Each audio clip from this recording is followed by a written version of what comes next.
I was just thinking about trying to balance a broomstick on your hand when you were a kid. Oh, yeah. That impossible task. Right, you're making all these frantic little adjustments, just trying to feel where it's going to fall next. The broom is constantly falling. But you're constantly catching it. Exactly. And that state where it's moving but not, crashing, that's really the essence of stability and motion. And mathematically, trying to describe that perfectly with every single force and angle, it's a nightmare. Yeah. But today we're talking about the shortcut. We're diving into Lyapunov theory.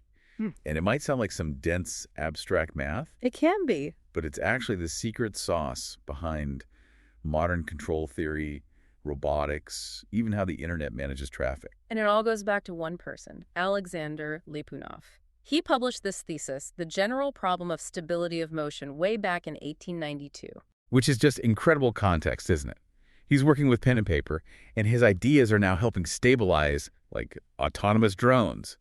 His big unlock was realizing you don't need to solve the impossible equations to know if a system is stable. That's his direct method. Before him, you had to calculate the exact trajectory of a system where it would be at every single second. Which is often impossible. Right.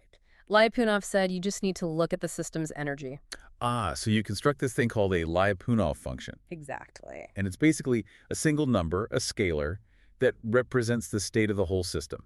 And if that number is positive, but its rate of change is always negative. Then the system has to stabilize. It has no choice. Think of a marble rolling around in a bowl. Okay. Friction is constantly pulling energy out of the system. The Lyapunov function here is just the total energy potential plus kinetic. Since it's always decreasing, the marble simply cannot fly out of the bowl. So it has to settle at the bottom. It has to. And so we've just proven the system is stable without ever calculating the marble's actual path. That's the whole trick. And I guess the way it settles matters, right? It does. You can have what's called Lyapunov stability, where the marble just stays rolling around near the bottom. Okay, so it's contained. Or asymptotic stability, where it actually converges and stops right at the center. And then there's exponential stability, which guarantees it gets there, really fast. It's such a powerful tool for engineers.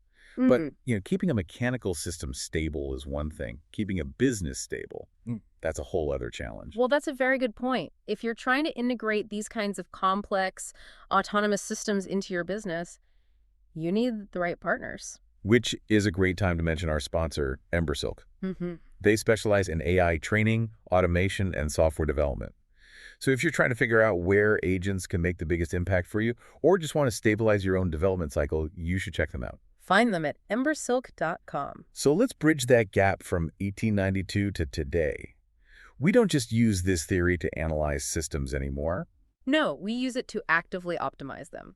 And a perfect example is in queuing networks. You mean like data packets piling up at an internet router? Exactly like that. So in that analogy, what's the energy, the electricity the router's using? That's a great guess, but no. The energy, our Lyapunov function, is the size of the queue itself. We usually use the sum of the squares of the backlog. I see. So if the queue gets really big, the potential energy of the system spikes. Which is bad. You want to push that energy down.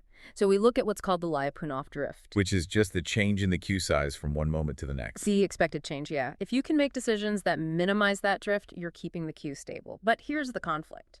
Let me guess. Processing data faster costs more energy. It burns more power. So you have this classic trade-off. You want an empty queue for stability, but you also want a low electricity bill for efficiency. So how do you solve that?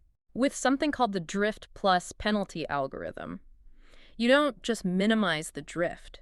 You minimize a combined number. The drift plus a penalty term, which represents that power cost. And I read that there's a parameter, it's called Weigeldollar, that lets you tune this.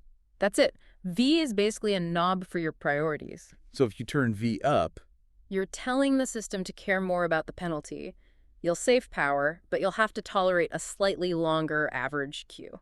And if you turn it down, you just crush the queue at any cost. You'll have amazing performance, but your power costs will go up. It turns this really complex engineering problem into a simple, tunable knob. You're deciding exactly how much stability you can afford to buy with your energy budget. It's such a Yeah. beautiful, rigorous way to think about trade-offs. The system is guaranteed not to crash, but you get to optimize the cost of keeping it running. It's a powerful framework. It really is, and it applies way beyond routers. It makes you think about our own lives, you know?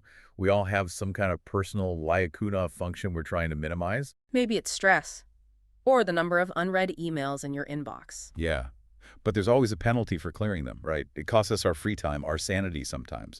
Finding that perfect V parameter for your own work-life balance. That might just be the real challenge. A problem absolutely worth solving. If you enjoyed this deep dive, please subscribe to the show. Hey, leave us a 5-star review if you can. It really does help get the word out. Thanks for tuning in.